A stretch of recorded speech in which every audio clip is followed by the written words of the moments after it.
Maintenant que nous connaissons les deux sujets des tableaux, quelles interprétations pouvons-nous en faire? Les deux compositions présentent des maladresses, comme si plusieurs schémas iconographiques étaient mélangés. Pour le stuc d'Hercule, la position centrale de Télèphe, sous l'animal, fait penser à une autre scène d'allaitement mythologique, celle des jumeaux Romulus et Rémus, qui se nourrissent au mamelon de la louve. Pourrait-on penser que cela reflète le travail de stucateurs peu cultivés? S'agit-il d'ateliers réalisant des stucs en série? Ou est-ce lié à des conditions de travail rapides dans un endroit sombre? Nous savons grâce à une publication du 19e siècle d'un archéologue italien que ces décors proviennent d'un tombeau romain aujourd'hui disparu. Giulio Minervini nous dit que les deux scènes mythologiques se faisaient face et décoraient la voûte d'un édifice funéraire situé à l'intérieur de la tombe. Grâce au dessin des stucs de l'archéologue, fait au moment de leur découverte, on peut même voir à quoi ressemblait la tête de la biche abîmée successivement. Et elle a effectivement une tête de chien. Ces deux scènes, qui constituent les plus beaux décors du tombeau, ont donc été pensées ensemble dès le départ. Elles doivent donc être lues ensemble. Pour qui et pourquoi avoir choisi ces deux épisodes mythologiques pour décorer un tombeau? Il faut d'abord dire que les tombeaux décorés sont une minorité. Les décors révèlent une certaine richesse et ils ne sont pas choisis au hasard.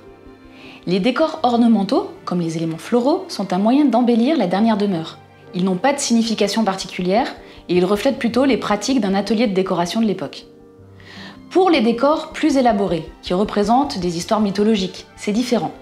Il s'agit de commandes spécifiques faites par les commanditaires. Et c'est un choix qui nous permet d'en savoir plus sur eux. À Rome, depuis l'époque républicaine, les mythes sont utilisés à des fins politiques. Les familles nobles se construisent des généalogies légendaires pour légitimer leur pouvoir. Et l'exemple le plus connu est celui de la famille de Jules César, la gens Iulia, qui disait descendre d'Énée, fils de Vénus. La référence à ces mythes peut aussi être un signe d'adhésion au pouvoir en place. Comme nous l'avons vu, le thème de l'allaitement miraculeux de Télèphe peut évoquer un autre allaitement miraculeux, celui des jumeaux par la louve, une image qui est véritablement un symbole de Rome à l'époque romaine. Plus largement, la présence de décors mettant en scène des héros tueurs de monstres dans les tombeaux au 1er siècle de l'Empire est sans doute une façon de célébrer le courage et le triomphe sur la mort. Dans notre cas, les héros grecs choisis ont la particularité d'avoir des liens avec l'Orient. Persée passe parfois pour être liée aux origines du peuple perse, Andromède est une princesse d'Éthiopie, et Télèphe, roi de Mysie, en actuelle Turquie, est l'ancêtre de Grinos, le héros fondateur de Pergame. Est-ce un élément qui aurait pu être mis en avant pour un marchand originaire d'Asie qui aurait fait fortune à Puzzole? Sans inscription et sans vestige archéologique, cela reste une possible interprétation. Le contexte archéologique ayant disparu, je me concentre sur les vestiges pour récolter le maximum d'informations concernant la réalisation de ces décors. Jérôme Louvet, ingénieur au CNRS, m'accompagne dans les musées pour réaliser des modèles 3D de ces stucs. La modélisation de l'objet est rapide et non invasive. Elle se construit instantanément sous nos yeux. Grâce à cette technologie qui reproduit fidèlement les décors en relief, je peux les manipuler virtuellement sans risquer de les abîmer, ce qui me permet de mieux connaître cet artisanat antique.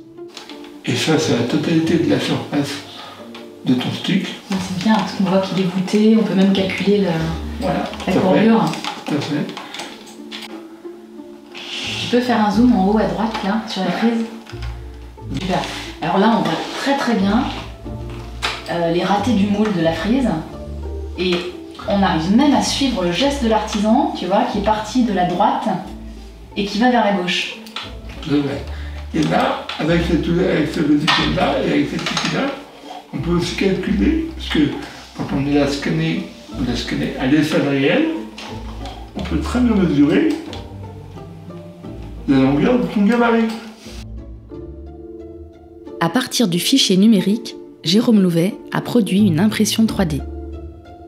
L'objet, imprimé de moitié par rapport à sa taille d'origine, est un formidable outil de médiation qui permet de valoriser ce patrimoine précieux et pourtant méconnu. Alors, après cette étude de cas, nous comprenons mieux quelle est l'utilité de l'iconographie. On voit clairement à travers cet exemple que l'étude iconographique permet de voir au-delà de l'image représentée.